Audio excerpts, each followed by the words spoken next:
যদি কোনো হিন্দু ভাইয়ের বিরিয়ানির দোকান থাকে সেখান থেকে কিনবো, হিন্দু ভাইয়ের দোকান ছাড়া বিরিয়ানি কিনবো না। আমরা যে মাংস কিনি, কোন হিন্দু ভাইয়ের মাংসের দোকান ছাড়া মাংস কিনবো না। আমরা হালাল মাংস খাবো না। প্রত্যেক কটা দোকান জিনিসপত্র যাই কেনেন না কেন, প্রত্যেক কটা দোকান যারা যারা হিন্দুরা আছেন কান খুলে শুনে নিন, আমাদের ধর্মের বাইরে কোন লোকজনের থেকে আমরা কোনো ব্যবসা বাণিজ্যিক সম্পর্ক অব্দি রাখবো না। বিরিয়ানি কিনতে হবে হিন্দুদের দোকান থেকে, মাংসও কিনতে হবে হিন্দুদের দোকান থেকে। আমাদের ধর্মের বাইরে কারোর সঙ্গে ব্যবসা বাণিজ্যের সম্পর্ক নয়। ঠিক এই মন্তব্য ঘিরেই এবার তোলপাড় রাজ্য রাজনীতি। ভাইরাল একটি ভিডিওকে কেন্দ্র করে তীব্র বিতর্কে জড়ালেন বিজেপি নেতা কৌস্তব বাগচি। ভিডিওতে তাকে প্রকাশ্যে ধর্মের ভিত্তিতে কেনাকাটা ও ব্যবসার আহ্বান জানাতে শোনা গিয়েছে।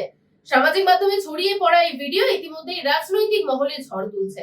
আর এই প্রসঙ্গে কি বলছেন কুণাল ঘোষ, শুনুন। যাবেন না আপনি, মানে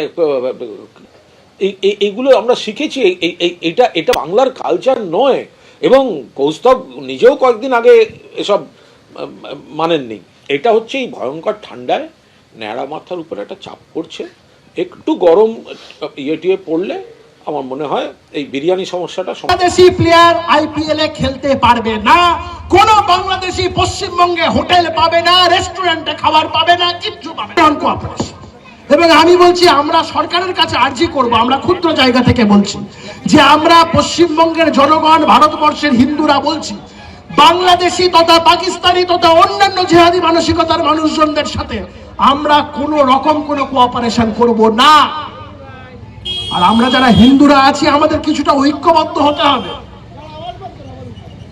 ওই বাড়িতে অনুষ্ঠান হলে বিরিয়ানি খাবো,